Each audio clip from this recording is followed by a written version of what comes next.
ونشهد أن لا إله إلا الله وحده لا شريك له ونشهد أن سيدنا ومولانا محمدا عبده ورسوله أرسله بالحق بشيرا ونذيرا وداعيا إلى الله بإذنه وسراجا منيرا أما بعد فأعوذ بالله من الشيطان الرجيم بسم الله الرحمن الرحيم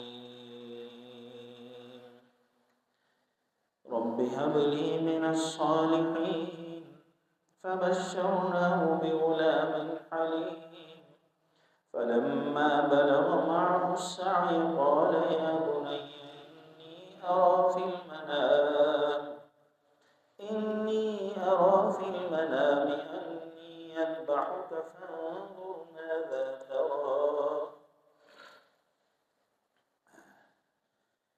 قال يا أبت افعل ما تؤمر ستجدني إن شاء الله من الصابرين فلما أسلما وتله للجبين وناديناه أن يا إبراهيم قد صدقت الرؤيا إنا كذلك نجزي المحسنين إن هذا لهو البلاء المبين وفديناه بذبح عظيم وتركنا عليه في الآخرين سلام على إبراهيم كذلك نجزي المحسنين إنه من عبادنا المؤمنين وبشرناه بإسحاق نبيا من الصالحين وباركنا عليه وعلى إسحاق ومن ذريتهما محسن وظالم لنفسه مبين آمنت بالله صدق الله العظيم وصدق رسوله النبي الكريم ونحن على ذلك لمن الشاهدين والشاكرين والحمد لله رب العالمين اللهم صل على سيدنا محمد وعلى آل سيدنا محمد وبارك وسلم اللهم صل على سيدنا محمد وعلى آل سيدنا محمد وبارك وسلم اللهم صل على سيدنا محمد وعلى آل سيدنا محمد وبارك وسلم اللہ تعالیٰ کا احسان اور فضل ہے کہ اللہ تعالیٰ نے مجھے اور آپ کو سنت ابراہیمی کی ادائیگی کے ساتھ منسلک خوشی کا ایک اور دن عطا فرمایا ہے۔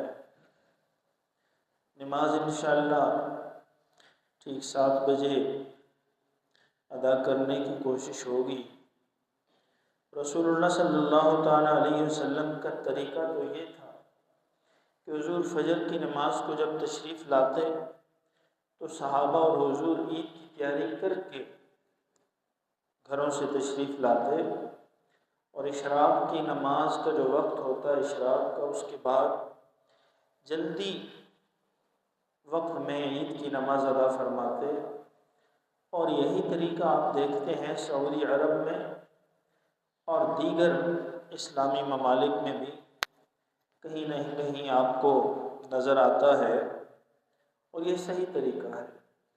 ہمارے جو اہل حدیث بھائی ہیں وہ بھی اس سنت پر عمل کرتے ہیں۔ ہمارے ہاں اس چیز کی کمی اور سستی ہے۔ ایک تو فجر کی نماز میں ہم جو فرض نماز ہے فجر کی، عید کی نماز واجب ہے، فجر کی نماز فرض ہے، تو فرض نماز میں ہم سستی کر لیتے ہیں، پھر اٹھ کر قبرستانوں کو قبروں پر چلے جاتے ہیں۔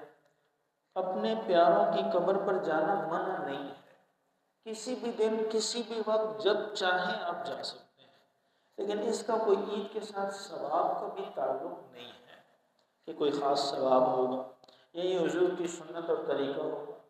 جانا چاہیں بے شک جائے، لیکن آپ دیکھتے ہیں کہ عیدگاہوں میں لوگوں کی بجائے قبرستانوں میں مسلمان صبح آپ کو نظر آ رہے ہوتے ہیں۔ اپنے پیاروں کی یاد کو دل سے لگائے تو ہم اس کو برا نہیں کہتے اور اس پر کوئی نکیر نہیں کرتے، لیکن صحیح طریقہ یہ ہے کہ فجر کی نماز پڑھنے کے بعد وہیں بیٹھا جائے اور دین کی بات ہو، جیسے ہی اشراق کا وقت ہو تو اس کے بعد کچھ لمحے بعد کچھ توقف کے بعد عید کی نماز ادا کر کے جلدی مسلمان اپنی قربانیوں کو پہنچ جائیں، یہ صحیح بہتر اور یہ صحیح طریقہ ہے۔ لیکن ہمارے یہاں اس کی کمزوری ہے، اللہ تعالیٰ ہمیں اپنی جتنی کمزوریاں ہیں ان کو دور کرنے کی توفیق عطا فرمائے۔ آج کا جو مبارک دن ہے یہ ابراہیم علیہ السلام اور اسماعیل علیہ السلام کی ذات بابرکات کے ساتھ منسلک ہے۔ ابراہیم علیہ السلام کا تذکرہ قرآن کریم نے جا بجا کیا ہے، ابراہیم علیہ السلام کی باتیں کی ہیں۔ ابراہیم علیہ السلام نے نار نمرود کا سامنا کیا، گھر چھوڑا، نمرود کے محل میں اس سے گفتگو ہوئی، والد سے گھر چھوڑنے سے پہلے گفتگو ہوئی، اور اسی طرح اللہ تعالیٰ سے بھی ایک گفتگو قرآن کریم نے ان کی ذکر کی ہے، بہت خوبصورت۔ اگر سامنے آ جائے کہ قرآن کریم کے دوسرے پارے میں بلکہ تیسرے پارے میں ابراہیم علیہ السلام نے اللہ تعالیٰ سے بڑی باتیں کی ہیں، فرمایا کہ میں چاہتا ہوں، اذ قال ابراہیم نے کہا، ربی میرا رب تو وہ ہے، الذی وہ ذات ہے، یحیی و یمیت جو زندہ بھی کرتا ہے مارتا بھی ہے، یہ بھی ذکر کیا۔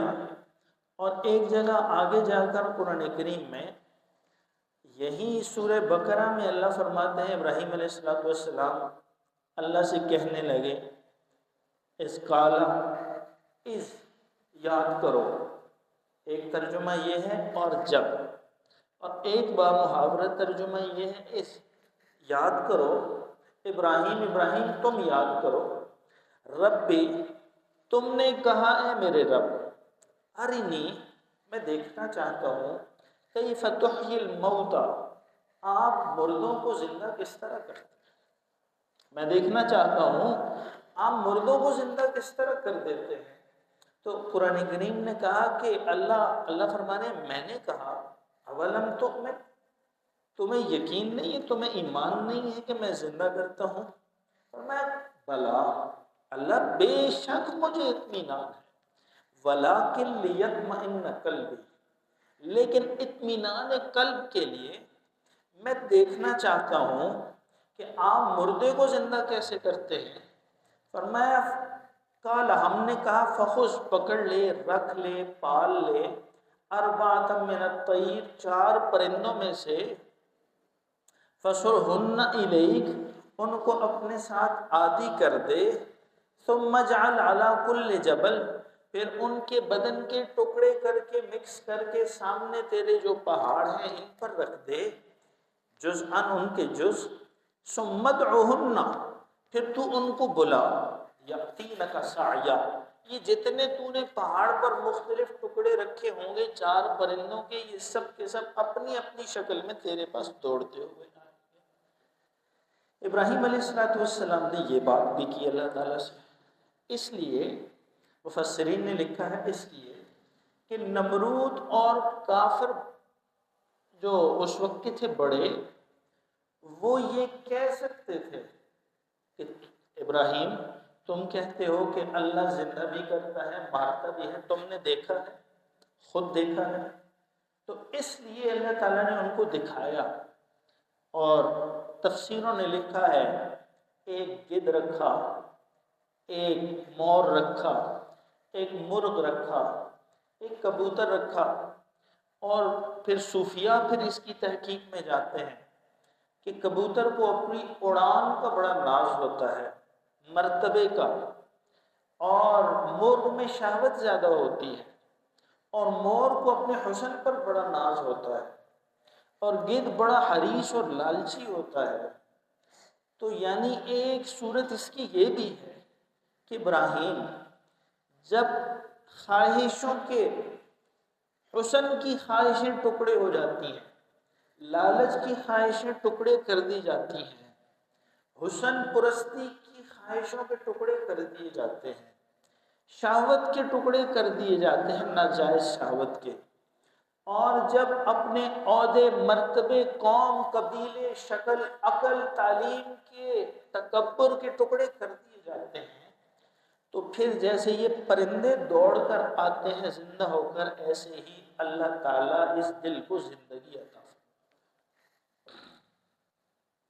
تو یہ ابراہیم علیہ السلام نے یہ بھی، اور اس سے ایک اور بات بھی ضمن میں عرض کر دوں، رسول اللہ صلی اللہ تعالیٰ علیہ وسلم، آپ کا اور میرا ایمان ہے، سب جانتے ہیں کہ معراج کے سفر پر تشریف لے گئے، پہلے اسراء کا سفر کیا اور پھر معراج کا سفر کیا۔ اسراء کے سفر کو قرآن کریم نے 15ویں سپارے میں بیان کیا۔ مسجد الحرام سے مسجد اقصی تک کا زمینی برق رفتار سفر جو کیا وہ اسراء کہلاتا ہے، اور مسجد اقصی سے پھر سدرۃ المنتہا عرش معلیٰ کا جو سفر کیا وہ معراج کہلاتا ہے۔ ایک کا ثبوت قرآن کریم سے ہے، ایک کا ثبوت فرمان رسول کریم صلی اللہ تعالیٰ علیہ وسلم سے ہے۔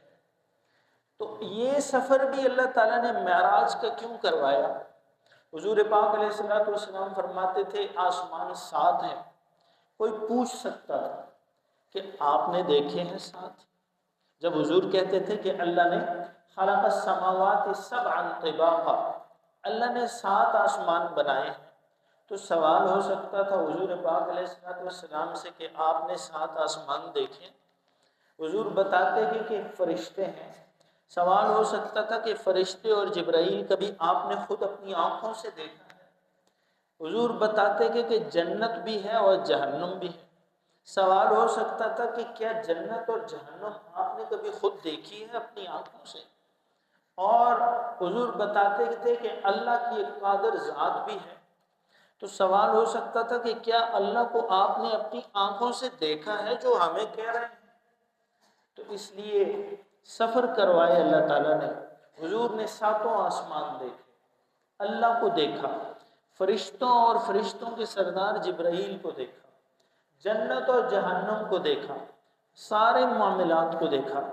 ایک سوال ہو سکتا ہے، آج کے ملحد، ایتھیسٹ، منکرین اسلام یہ اعتراض کر سکتے ہیں، مجھ پر بھی آپ پر بھی، کیا تم نے رسول اللہ کو اپنی آنکھوں سے دیکھا؟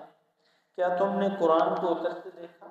تو میرے پاس دلیل ہے، میں نے نہیں دیکھا، لیکن ابو بکر صدیق رضی اللہ تعالیٰ عنہ نے حضور کو اپنی آنکھوں سے دیکھا، عمر فاروق رضی اللہ تعالیٰ عنہ کو اپنی آنکھوں سے دیکھا، قرآن کریم کی آیتوں کو اترتا اپنی آنکھوں سے دیکھا، حضور کو چلتے پھرتے اپنی آنکھوں سے دیکھا۔ اسی لیے ہمارا اعتماد ابو بکر، عمر، عثمان، علی، طلحہ، معاویہ، صحابہ پر ہے۔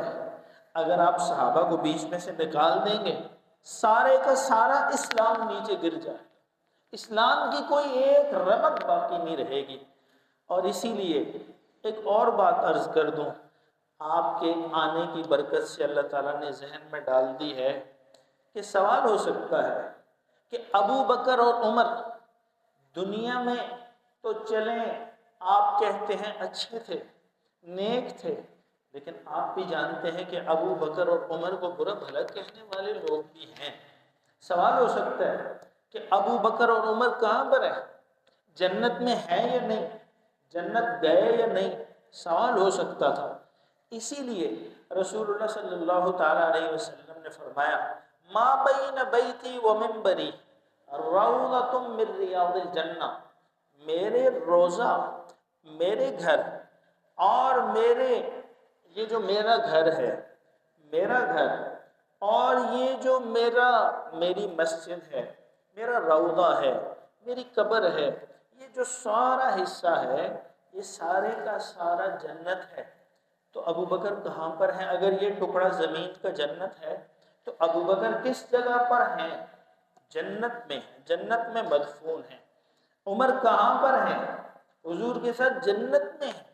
تو اس لیے میں عرض کر رہا ہوں کہ ابراہیم علیہ السلام نے بڑی خوبصورت باتیں ارشاد فرمائی، اللہ تعالیٰ سے بات کی، رب ارنی کیف تحیی الموتى، یا اللہ ہمیں آپ دکھائیں تو سے کہ آپ مردوں کو کیسے زندہ کر دیتے ہیں۔ یہ ساری باتیں قرآن کریم نے جگہ جگہ ذکر کی ہیں۔ موضوع میرا یہ ہے کہ قرآن کریم نے جہاں ان کی دعا کا ذکر کیا اور قربانی کے ساتھ منسلک جو واقعات ہیں، آیات ہیں، وہ میں نے تلاوت کی ہیں۔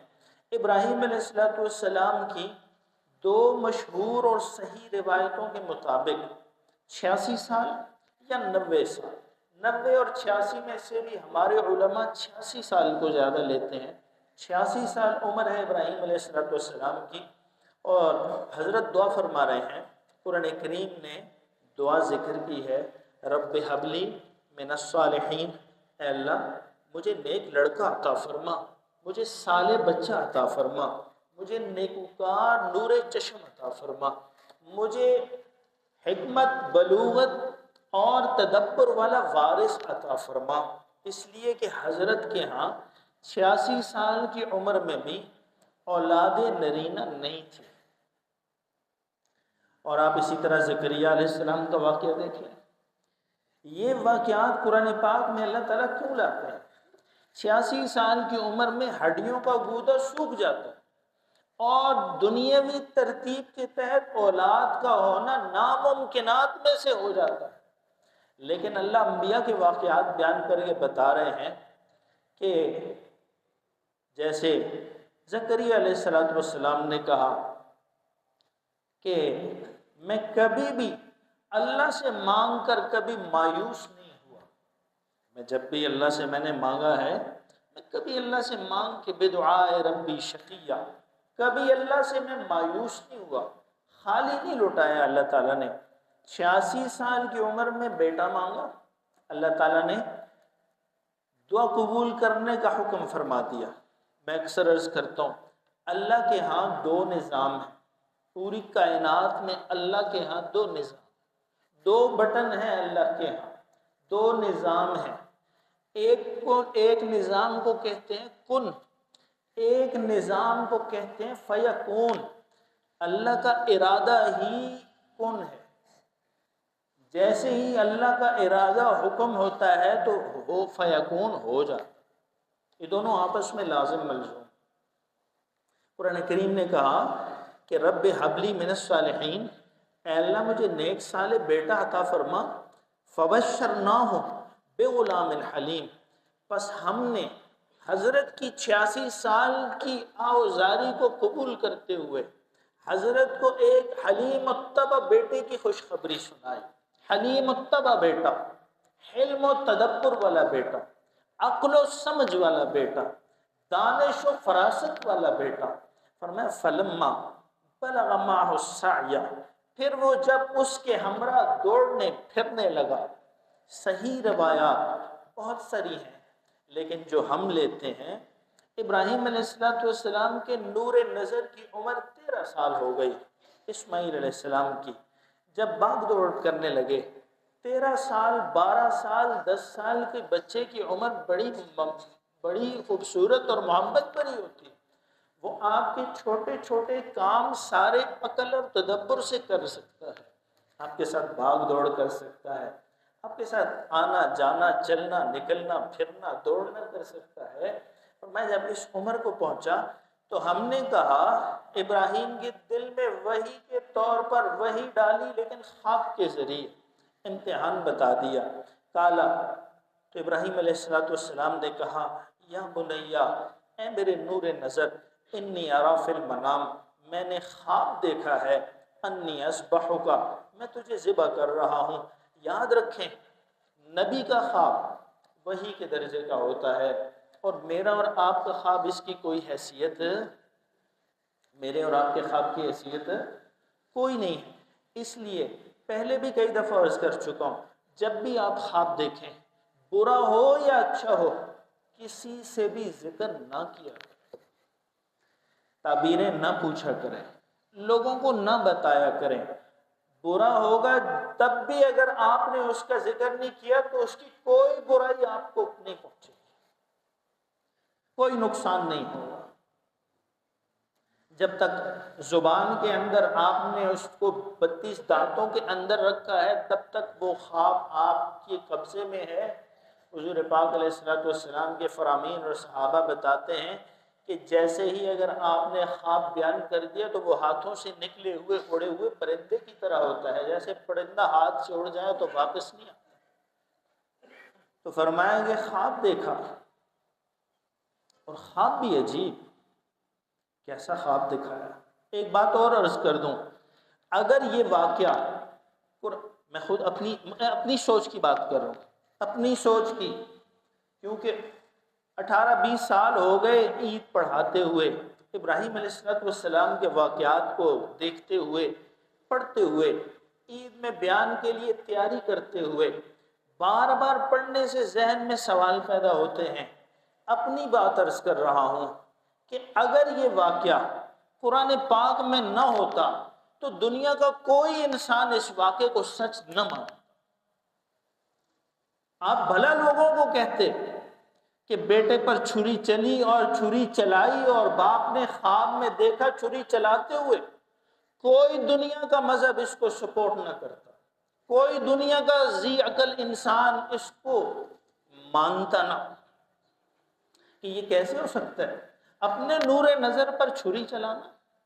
یہ کون سی شریعت، کون سا دین، کون سا مذہب، کون سی تہذیب، کون سا اخلاق اس کی اجازت دیتا ہے؟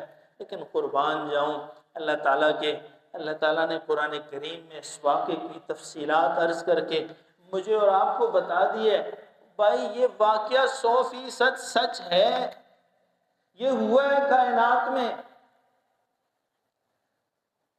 میں نے اس دن بھی فجر کی نماز میں 9 ذی الحجہ کی کل جب شروع ہوئی تکبیرات تشریق، تو میں نے عرض کیا کہ جب ابراہیم علیہ السلام اپنے بیٹے کو اسماعیل کو مینا کی وادی میں اس تنگ گھاٹی میں لے گئے ذبح کرنے، اور آج بھی آپ اس سائڈ سے مینا آئیں جہاں سے آپ کنکریاں مار کر باہر نکلتے ہیں، اس طرف سے اگر آپ الٹ آئیں تو بائیں ہاتھ پر چھوٹے سے مینار کی صورت میں وہ جگہ مقام موجود ہے جہاں ابراہیم علیہ السلام اور اسماعیل علیہ السلام کی قربانی کا واقعہ ہوا۔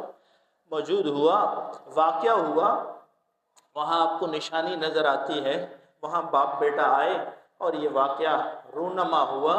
تو میں یہ عرض کر رہا ہوں کہ جب یہ واقعہ رونما ہوا تو اللہ تعالیٰ نے کائنات کے سارے فرشتوں بشمول جبرائیل علیہ السلام کے سب کا رخ مینا کی طرف کر دیا، اور سب نے اپنی آنکھوں سے دیکھا کہ اللہ کیسے خلیل ہیں، کہ 13 سال کا بیٹا ہے اور تقریباً 100 سال کے بوڑھے ابراہیم خلیل اللہ ہیں، اور چھری پکڑ کر چلا چکے ہیں اپنے بیٹے کی گردن پر۔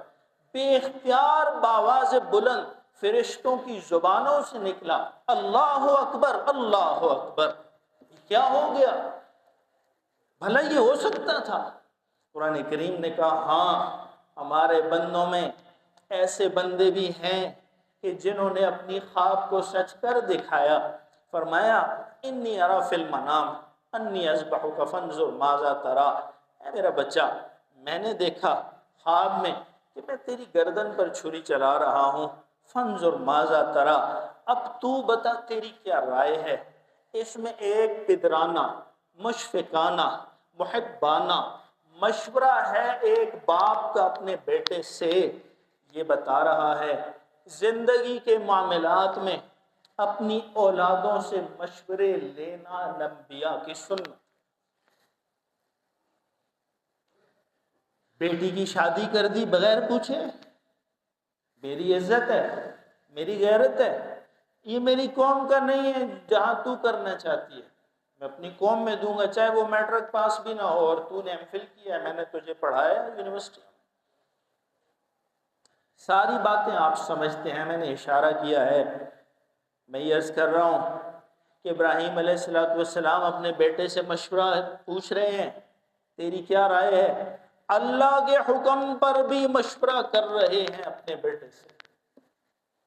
اور سبحان اللہ، بیٹا بھی کوئی ہم جیسا بیٹا نہیں جو والدین کو تیوریاں چڑھائے، جو والدین کے ساتھ برا سلوک کرے، جو والدین کو آرگو کرے، جو والدین کو یہ کہے کہ ابا تجھے نہیں پتا، تو پرانے زمانے کا آدمی ہے، میں ڈیجیٹل زی جنریشن کا آدمی ہوں، مجھے پتا ہے۔ ایسا بیٹا نہیں ہے، میرے اور آپ کی طرح کا بیٹا نہیں ہے جس کی اتنی بڑی زبان ہو ماں اور باپ کے آگے۔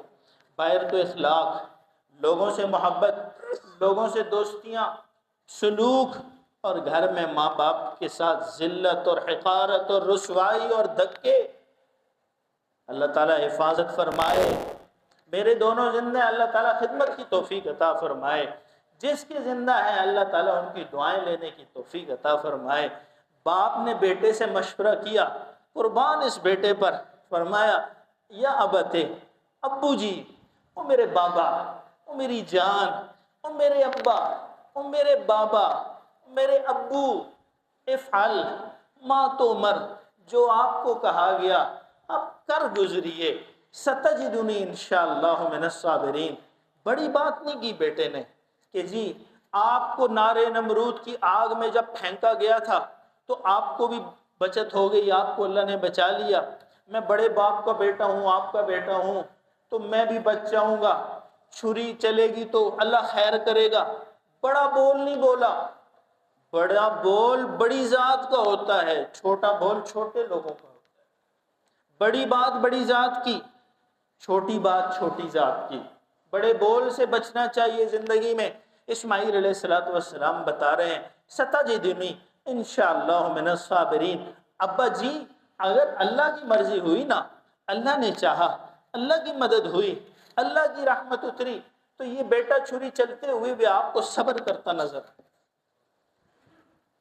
سبحان اللہ۔ فلما اسلم وتلہ للجبین، جب دونوں نے سر تسلیم خم کی۔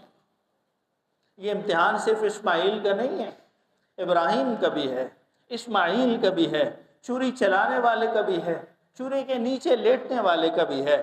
فرمایا دونوں نے امتحان کے لیے اپنے سر کو تسلیم خم کیا، بتا دیا کہ زندگی وہ ہے، کامیاب وہ ہے جو باپ کی بات میں مان کے سر نیچے کرے، وہ بیٹا کامیاب، اور وہ باپ کامیاب جو اپنی اولادوں سے مشورے کرے اور ان کو دین کے راستے پر لگائے اور ان کو اللہ کے نام پر قربانی اور گناہوں سے بچنے کی ترغیب دے، ان کے دلوں کو تیار کرے۔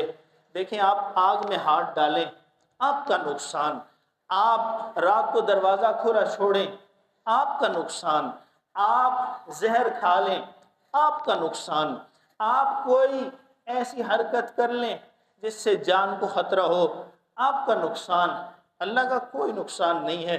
لیکن اسی طرح میں عرض کرتا ہوں بہت مؤدبانہ، بہت عاجزانہ انداز میں اس بڑے اجتماع کی برکت کا فائدہ اٹھاتے ہوئے جب آپ اور میں فجر کی نماز نہیں پڑھتے تو یہ آپ کا نقصان، اللہ کا نقصان نہیں ہے۔ جب ہم جھوٹ بولتے ہیں یہ آپ کا نقصان، جب ہم بددیانتی کرتے ہیں یہ آپ کا نقصان، جب ہم سود پر اپنے کام کو چلاتے ہیں یہ آپ کا نقصان، جب ہم کاروبار کو غلط طریقوں پر کرتے ہیں یہ آپ کا نقصان۔ اللہ کی طرف سے آپ 1 مل سے 10 ملیں لگائیں، 1 کروڑ سے 10 کروڑ کمائیں، کوئی پابندی نہیں ہے، لیکن اللہ نے جو دائرے اور حدود رکھی ہیں تلک حدود اللہ، اور وَمَن يَتَعَدَّ حُدُودَ اللَّهِ فَأُولَٰئِكَ هُمُ الظَّالِمُونَ، اللہ فرماتے ہیں میں نے دائرے کھینچ کے رکھے ہیں، تمہیں حدود بتائی ہیں، جو ان حدود کو پھلانگ جاتا ہے وہ ظالم بن جاتا ہے، میری نگاہ میں میرے مقابلے میں آ جاتا ہے، اور میرے مقابلے میں آنے والے کو شیطان کہتے ہیں۔ اور میں اسی لیے عرض کر رہا ہوں کہ جب ہم اپنی زبان کا غلط استعمال کرتے ہیں تو یہ آپ کا نقصان، ہمیں کوشش کرنی چاہیے کہ ہم دل کو کھوٹ سے، برائی سے، حسد سے، برے جذبات سے، نفرت سے، کینے سے اپنے دلوں کو پاک کریں، اور دل کو زندگی عطا ہو اللہ کی طرف سے۔ اپنی زبانوں کو جھوٹ سے، غیبت سے، گالی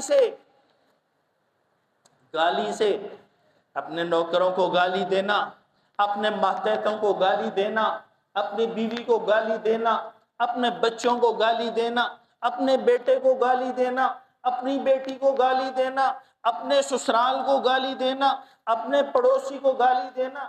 اور رسول اللہ صلی اللہ تعالیٰ علیہ وسلم نے فرمایا قیامت کے قریب ایسا زمانہ ہوگا جب لوگ آپس میں ملیں گے تو السلام علیکم ورحمۃ اللہ کہنے کی بجائے ایک دوسرے کا گالیوں سے استقبال کریں گے، جیسے ہم گالیاں دیتے ہیں اور پھر کہتے ہیں ہمارا اس کے ساتھ گالی تک کا مزاج ہے۔ یہ تو کوئی انسانیت نہیں ہے۔ زبان کو گالی سے، چغلی سے، غیبت سے، برے بول سے، طنز سے اور دل آزاری کے بول سے ہم پاک کریں۔ نظر کو حیادار بنائیں، کانوں کو غلط سننے سے پاک کریں، دل کو برا سوچنے سے پاک کریں، ہاتھوں کو غلط استعمال سے پاک کریں، قدموں کو برا چلنے سے پاک کریں۔ تب اللہ تعالیٰ کی معرفت ہوگی، تب اللہ تعالیٰ کی طرف سے دل کو زندگی عطا ہوگی۔ زندگی جب آپ کے اندر، انسان کے اندر طاقت ہوتی ہے، زندہ ہوتا ہے، وہ کھاتا پیتا دوڑتا اچھلتا کودتا ہے، یہ اس کی زندگی ہے۔ جب مر جاتا ہے تو اپنے کپڑے بھی نہیں اتار سکتا، اپنا کروٹ بھی نہیں بدل سکتا۔ جب دل مردہ ہو جاتے ہیں پھر فجر کی نماز پڑھنا مشکل، پھر ذکر کرنا مشکل، پھر قرآن کریم کو کھولنا مشکل، پھر اپنے فنکشن کو میوزک سے پاک کرنا مشکل۔ خوشیاں اللہ دیتے ہیں، اپنی خوشیوں کو میوزک سے پاک کریں، اپنے کاروبار کو جھوٹ اور بد دیانتی سے پاک کریں۔ مجھے اور آپ کو اللہ تعالیٰ نے، ہم اس نسل میں ہیں، ہم نے نہ 1965 کی جنگ دیکھی، نہ 1971 کی جنگ دیکھی، لیکن اللہ تعالیٰ کا فضل ہوا، میں نے اور آپ نے 10 مئی 2025 کی ایک جنگ دیکھی ہے جس میں اللہ تعالیٰ نے، میرے رب نے، آپ کے رب نے، کائنات کے رب نے، رسول اللہ کے رب نے، سب انبیاء کے رب نے، اللہ تعالیٰ نے آپ کو ایک بڑے دشمن اور اژدہا سے فتح عطا فرمائی ہے، نصرت عطا فرمائی ہے، زندگی عطا فرمائی ہے۔ جنگ کے شعلے بھڑکانے والوں کو اللہ نے رسوا کیا ہے۔ دلیر ماؤں نے اور شیرنی ماؤں نے، وہ بیٹے جنے ہیں جنہوں نے فضاؤں میں جہازوں کو اڑایا ہے، وہ بیٹے جنے ہیں جنہوں نے پانیوں میں خود کو تیرایا ہے، وہ بیٹے جنے ہیں جنہوں نے زمین پر دوڑ کر چل کر ان سرحدات کی حفاظت کی ہے۔ والد صاحب آ گئے ہیں، حیاک اللہ بالصحت والسلامہ، حیاک اللہ بالصحت والسلامہ۔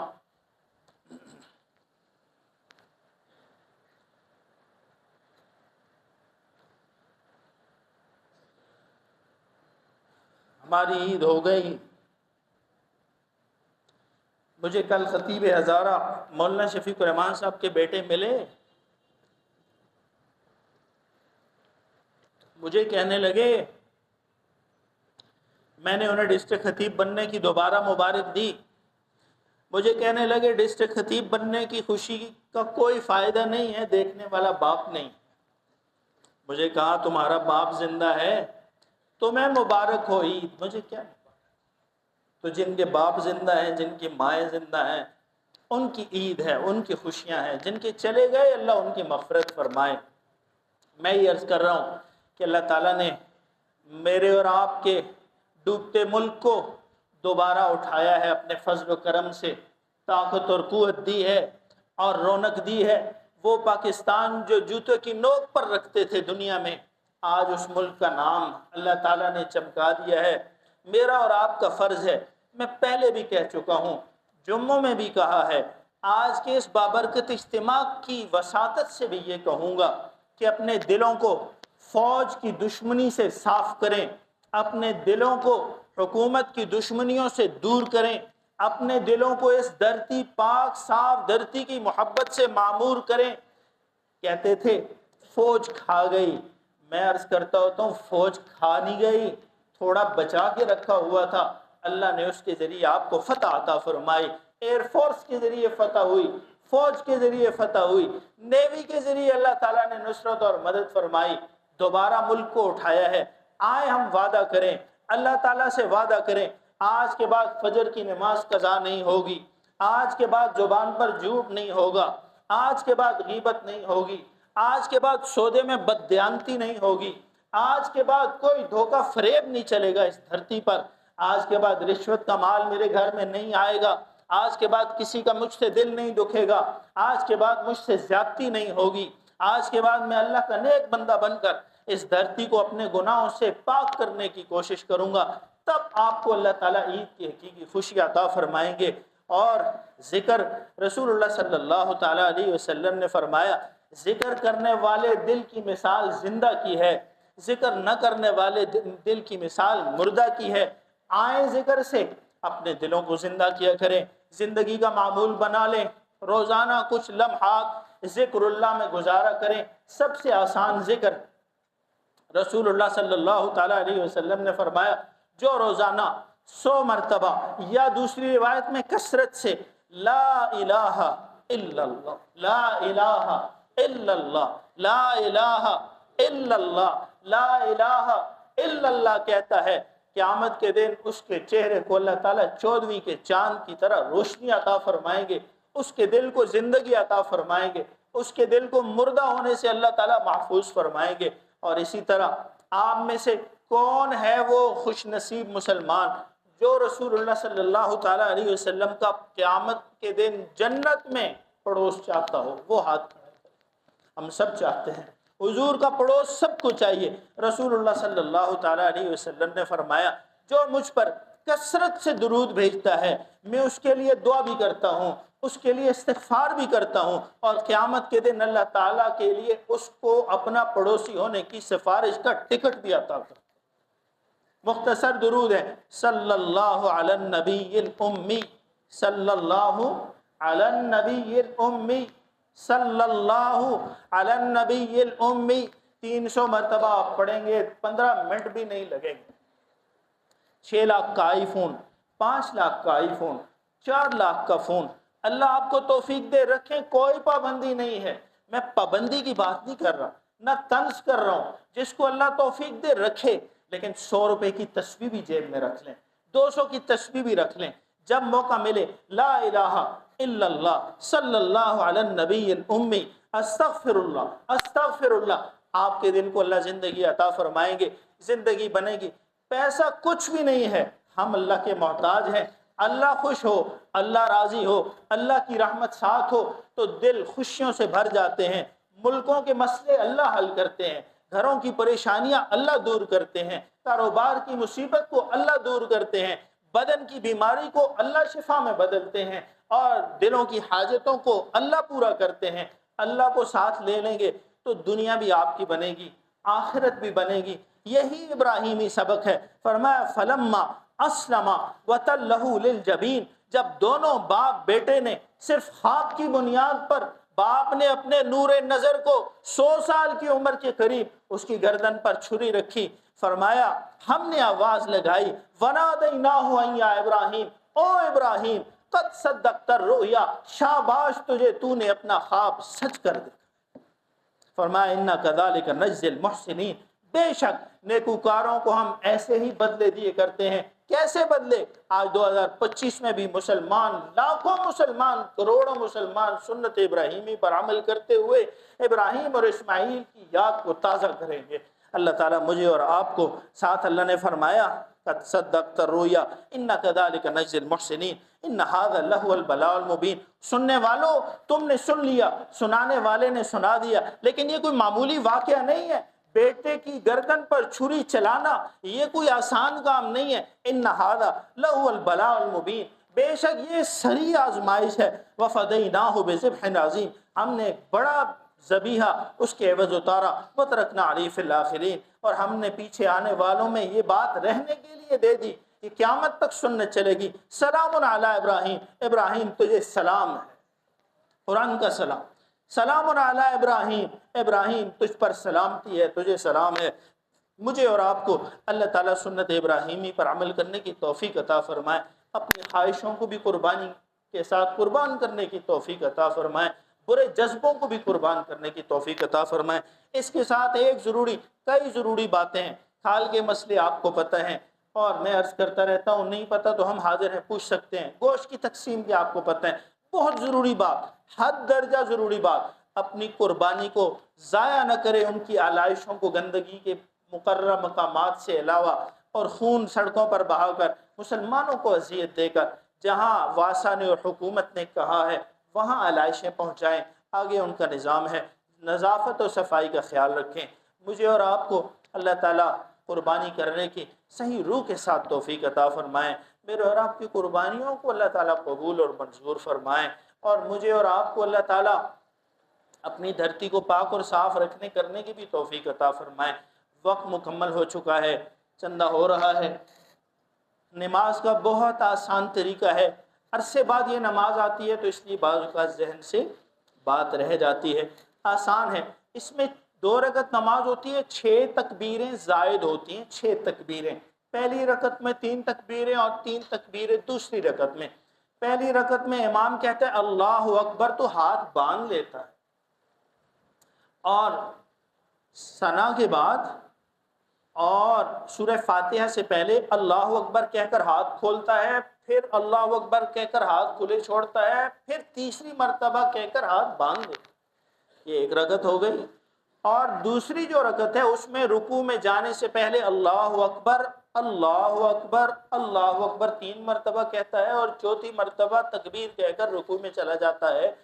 اور نماز کے بعد دعا ہوتی ہے، اور دعا ساری عبادت کا خلاصہ اور مغز ہے. اور اس کے بعد خطبہ ہوتا ہے جو سننا واجب ہے. خطبہ سنے بغیر آپ نہیں جا سکتے، یہ ضروری ہے. خطبے میں بھی یہی آیات اور یہی موضوع ہے قربانی کے حوالے سے. جو حضرات تھوڑے سے عربی سے واقف ہوتے ہیں ان کو سمجھ آ جاتی ہے. تو اللہ تعالیٰ میری اور آپ کی قربانی کو قبول فرمائے اور مستحقین تک پہنچانے کی توفیق عطا فرمائے. ہر بلا وبا سے میرے اور آپ کی اللہ حفاظت فرمائے. ہماری مشکلیں آسان فرمائیں، بیماریوں کو سے احتیاط فرمائیں، اور اللہ تعالیٰ ہر بلا وبا سے حفاظت فرمائے. اور اس پاک دھرتی کی اللہ تعالیٰ حفاظت فرمائے، جنگ سے، بدامنی سے، خانہ جنگی سے اور معیشت کے خراب ہونے سے اللہ اس پاک دھرتی کی حفاظت فرمائے. مجھے اور آپ کو اللہ نیک بندہ بن کے اب زندگی گزارنے کی توفیق عطا فرمائے. اب جانے کا ہی وقت ہوتا ہے، پتہ نہیں چلتا کون کب چلا جائے. موت کے لیے انسان دھیان میں رہے. آخری زمانے ہیں، فتنوں کا دور ہے. رسول اللہ صلی اللہ تعالیٰ علیہ وسلم نے دجال اکبر کے فتنے سے ڈرایا ہے. اپنی اولادوں کو بھی ہم اس معاملے میں تیار کریں، خود بھی تیار رہیں، نیک اور صحیح پریکٹیکل مسلمان بن کے زندگی گزارنے کی کوشش کریں. یہ دین سے برکت کے لیے نہیں ہے، یہ پورا پریکٹیکل مذہب ہے، پورے کا پورا ایک نظام اور سسٹم ہے. اس کے تحت اس دائرے کے اندر آ کر زندگی گزاریں. مجھے اور آپ کو اللہ تعالیٰ کہے سنے پر عمل کی توفیق عطا فرمائیں. وآخر دعوانا الحمدللہ رب اللہ اکبر اللہ اکبر لا الہ الا اللہ واللہ اکبر وللہ الحمد. اللہم آمین. یا اول الاولین، یا آخر الآخرین، یا راحم المساکین، یا ذا القوة المتین، یا ارحم الراحمین، یا حلیم یا علیم، یا علی یا عظیم، یا ذا الجلال والاکرام. یا اللہ یا رحمان یا رحیم یا کریم. اللہ ہماری حاضری کو اپنی بارگاہ میں قبول فرما. اللہ ہمارے سارے صغیرہ کبیرہ گناہوں کو معاف فرما. اللہ اس بڑے دن کی برکت سے ہم توبہ کرتے ہیں تیری بارگاہ میں. ہمارے جتنے گناہ ہیں اتنی مرتبہ ہم توبہ کرتے ہیں. اللہ ہماری توبہ کو قبول فرما. اللہ تیری جتنی نعمتیں ہیں ان پر اتنی مرتبہ شکر ادا کرتے ہیں، اللہ ہمارے شکر کو قبول فرما۔ یا اللہ صغیرہ کبیرہ گناہوں کو چھوڑنے کی توفیق نصیب فرما، حقوق اللہ حقوق العباد کی زیادتی کو معاف فرما، تیرے اور تیرے بندوں کے جو حق باقی ہیں ان کو ادا کرنے کی توفیق نصیب فرما۔ مولا جو بیمار ہیں شفاء کامل عاجل مستمرہ نصیب فرما۔ اللہ روزی روٹی کی برکت عطا فرما، حرام مشکوک سے محفوظ فرما، انہیں ایک صالح اولاد کی نعمت عطا فرما۔ ہم سب کو والدین کی اطاعت فرما برداری کی توفیق نصیب فرما۔ اللہ جو اولادیں والدین کی نافرمان ہو کر بگڑ گئیں، اللہ ان کو اصلاح کی توفیق اور مہلت نصیب فرما۔ والدین کی آنکھوں کی ٹھنڈک بننے کی توفیق عطا فرما، والدین کی جانی مالی بدنی خدمت کی توفیق نصیب فرما۔ اللہ مشکلیں آسان فرما، قرضوں سے رہائیاں نصیب فرما۔ یا اللہ تکلیفیں دور فرما، اللہ بے چینیوں کا خاتمہ فرما۔ اللہ ہمارے رکے ہوئے اٹکے ہوئے کام مکمل فرما، اللہ ہمارے مسئلے حل فرما۔ یا اللہ جو آپس میں ناراض ہیں صلح کی توفیق نصیب فرما۔ یا اللہ والدین کے لیے اولادوں کے فرائض ادا کرنا آسان بنا۔ یا اللہ جو بچے بچیاں تعلیمی امتحان سے گزرے ہیں، اللہ سب کو ممتاز نمبروں کے ساتھ کامیابی نصیب فرما۔ یا اللہ جن حضرات نے دعاؤں کی درخواستیں کی ہیں، سب کو اپنی حاجت مراد میں یا اللہ آرزو تمنا میں یا اللہ ان کی مدد فرما، ان کی دعاؤں کو قبول فرما۔ رسول اللہ صلی اللہ تعالیٰ علیہ وسلم کی مانگی ہوئی ہر خیر ہر برکت ہر بلائی نصیب فرما۔ حضور کریم علیہ السلام نے فتنہ دجال سمیت جن چیزوں سے پناہ مانگی ہے، اللہ ہم سب کو بھی محفوظ اور مامون فرما۔ یا اللہ جو حضرات ایمان کی حالت میں ہم سے جدا ہو کر تیری بارگاہ میں پہنچ چکے ہیں، اللہ ان کے ساتھ نرمی کا کرم کا معاملہ فرما، ان کی بخشش فرما، ان کی مغفرت فرما، ان کو اپنے اعلیٰ درجوں کے قرب مقامات نصیب فرما۔ یا اللہ ہم تجھ سے اپنے لیے صحت کامل چاہتے ہیں، ایمان چاہتے ہیں، یا اللہ عفو عافیت مانگتے ہیں، عزت خوشحالی چاہتے ہیں، دین اور دنیا کا وقار اور مرتبے مانگتے ہیں۔ اللہ دنیا اور آخرت کی رسوائی ناکامی سے حفاظت چاہتے ہیں، اللہ دنیا اور آخرت کے ہر میدان کی کامیابی چاہتے ہیں، اللہ ہم سب کو عطا فرما۔ یا اللہ رسول اللہ صلی اللہ تعالیٰ علیہ وسلم کی کامل شفاعت کا حقدار بننے کی توفیق نصیب فرما، آپ کے ہاتھوں سے جام کوثر نصیب فرما، آپ اور آپ کے صحابہ کے قدموں میں جنت میں داخلے نصیب فرما۔ یا اللہ ایمان عمل کی زندگی اور ایمان عمل کے ساتھ ہی دنیا سے جانا نصیب فرما، ہماری قربانیوں کو اپنی جناب میں قبول فرما، حج بیت اللہ کی سعادت حاصل کرنے والوں کے حج کو قبول فرما، مملکت خداداد کی حفاظت فرما، پاکستان کی اندرونی بیرونی دشمنوں سے حفاظت فرما، ہمیں نیک حکمران عطا فرما۔ یا اللہ اس ملک کو مزید دنیا میں ترقی عزت اور سرفرازی عطا فرما، اس کی حفاظت کرنے والوں کی حفاظت فرما، اس کے ساتھ اچھا کرنے والوں کے ساتھ اچھا فرما، اس کے ساتھ برا کرنے والوں کے ساتھ تو برا فرما۔ یا اللہ ہماری ہر دعا کو، ہر مراد حاجت کو، ہر آرزو تمنا کو یا اللہ تو اپنے فضل و کرم سے شرف قبولیت نصیب فرما۔ وصلی اللہ تعالی علی النبی الکریم برحمتک یا ارحم الراحمین۔